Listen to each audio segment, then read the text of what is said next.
नमस्कार, मैं संतोष कुमार द्विवेदी देश की राजधानी दिल्ली से बोल रहा हूँ। सभी भक्तजनों को, सभी सत्संग प्रेमियों को मेरा यथाउचित अभिवादन स्वीकार हो।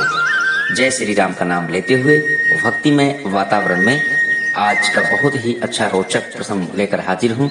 जी हाँ, मलुक दास की कहानी। जी हाँ, बहुत दिनों की बात है कि एक धर्मशाला में एक महात्मा जी ठहरे थे और वो जो है प्रतिदिन सुबह सुबह सीताराम सीताराम की कीर्तन किया करते थे ऊपर छत में।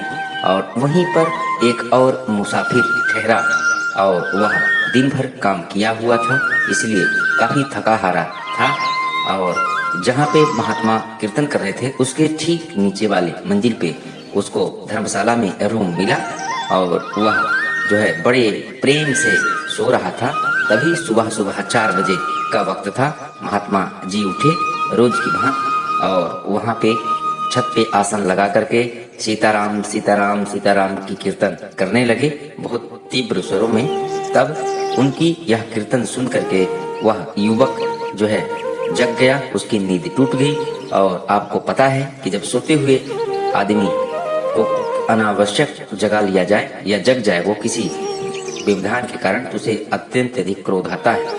तो इस प्रकार जब वह युवक जगा और ऊपर कीर्तन की आवाज सुना, उसे काफी क्रोध आया और बोले, यह सुबह सुबह कौन कीर्तन करने लगा, कौन हमारी नींद डिस्टर्ब किया। उसे बहुत गुस्सा आया और वह उठ करके और महात्मा जी के पास गया और बोले, अरे महात्मा जी, ये बंद करो कीर्तन, कीर्तन क्यों करते हो हैं?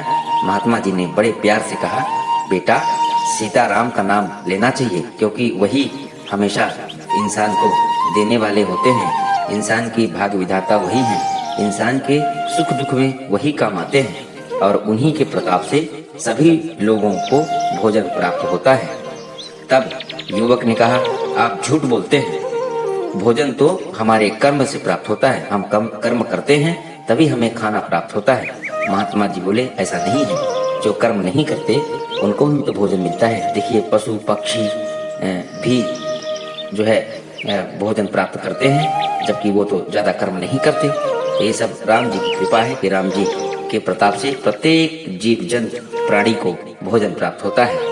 तब युवक ने कहा, आप झूठ बोलते हैं। महात्मा जी ने कहा, मैं झूठ नहीं बोलता हूँ। तब युवक ने कहा, मैं कैसे मान लूं? बोले, ये तो मानना ही पड़ेगा आपको। तब युवक ने कहा, आपकी हमारी शर्त लग जाए, हम कर्म नहीं करेंगे, अब देखता हूँ कि आपके प्रभु कैसे हमें भोजन दे देते हैं। तो महात्मा जी ने कहा, ठीक है। तब युवक ने कहा, यदि हमें बिना कर्म किए हुए आपके प्रभु ने भोजन दे दिया तो मैं उनको मान लूंगा और आपका चेला बन जाऊंगा। और यदि ऐसा नहीं हुआ तो फिर आज के बाद आप कीर्तन भजन करना बंद कर देंगे। तब महात्मा जी ने कहा, ठीक है, क्योंकि उन्हें प्रभु पर अत्यधिक विश्वास था। और उस युवक ने कहा, मैं 24 घंटे देखता हूँ, 24 घंटे का आपको टाइम देता हूँ कि 24 घंटे तक मैं कुछ नहीं करूंगा और देखता हूँ कि आपके प्रभु मुझे कैसे भोजन देते हैं। और तब महात्मा जी ने कहा, ठीक है बेटा, मैं 24 घंटे यही इंतजार करूंगा आपका। तब युवक ने कहा, यदि भोजन नहीं दिया प्रभु ने तो आपकी खैर नहीं। महात्मा जी ने कहा, ठीक है। तब युवक वहां से तैयार हो करके और सोचा कि अब मैं घर नहीं जाऊंगा, क्योंकि घर गया तो घर वाले जबरदस्ती हमें भोजन करवा देंगे। तब यह सोच करके प्रभु की इस बात को सिद्ध करने के लिए वह युवक जंगल में पहुंच गया। जंगल में पहुंच गया तो सोचने लगा, यहाँ तो मुझे कोई नहीं देखेगा, और जाके एक वृक्ष पर चढ़ गया।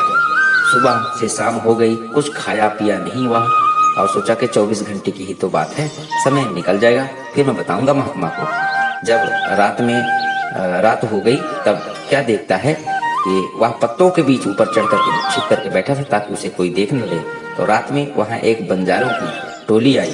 बंजारे लोग काफी थके हारे थे, तो बंजारे के सरदार ने कहा कि चलो यहीं पे हम लोग भोजन बना लेते हैं। वो बट वृक्ष का पेड़ था, तो वो पेड़ के नीचे सभी लोग आराम से रुके और भोजन बनाने लगे। भोजन बनाए और भोजन बनाकर सभी लोगों ने भोजन पाया, यानी खा लिया भोजन, और कुछ भोजन बच गए। तब बंजारों ने सोचा कि इसको हम रास्ते के लिए बांध लेते हैं। तभी अचानक शोरगुल की आवाज सुनाई पड़ी और उन्हीं बंजारों में से एक आदमी कहता है, भागो भागो, डाकू आ गए हैं, यदि हम नहीं भागेंगे तो हमें ये लूट लेंगे डाकूगर।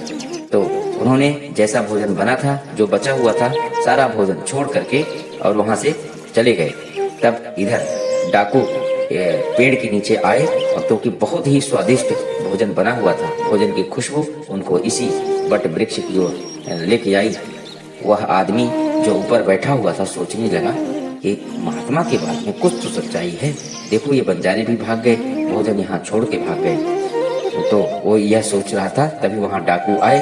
तो डाकू के आदमियों ने कहा कि सरदार यहाँ तो बहुत अच्छा भोजन बना हुआ है और देखिए सब कुछ रखा हुआ है, कितना स्वादिष्ट खुशबू आ रही है।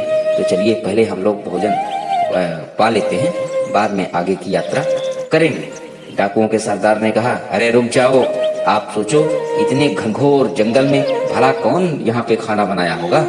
तब लोगों ने कहा जो भी हो, लेकिन ये खाना हमारे पास में है तो हमें खा लेना चाहिए। डाकुओं के सरदार ने कहा, नहीं तुम लोग मूर्ख मत बनो, हो सकता है हमें मारने के लिए किसी ने इस भोजन में विष मिलाया होगा, इसलिए हम इसे नहीं खाएंगे। ऐसा करो, ये भोजन बनाने वाला यहीं कहीं आसपास छिपा होगा। और यह देखने लगा, तब जब ऊपर बैठा हुआ युवक था वो डरने लगा, वो कांपने लगा, कांपने से पत्ते हिले।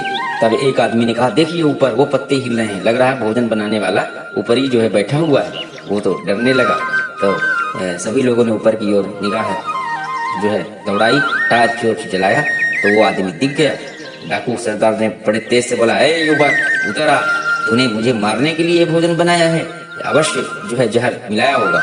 सभी लोगों ने उसे पेड़ से नीचे उतार लिया और डाकू के सरदार ने कहा, चल तू भी ये भोजन खा, हैं, क्योंकि तूने जहर इसमें मिलाया है, ये तभी हम लोगों को मारना चाहता है। उस युवक ने कहा, नहीं, मुझसे आप कोई भी काम करवा लीजिए, लेकिन मुझे भोजन मत कराइए, भोजन मैं नहीं खाऊंगा। तब सरदार ने कहा, अच्छा मतलब जहर मिला भोजन तू मुझे खिलाना चाहता है, तू नहीं खाएगा।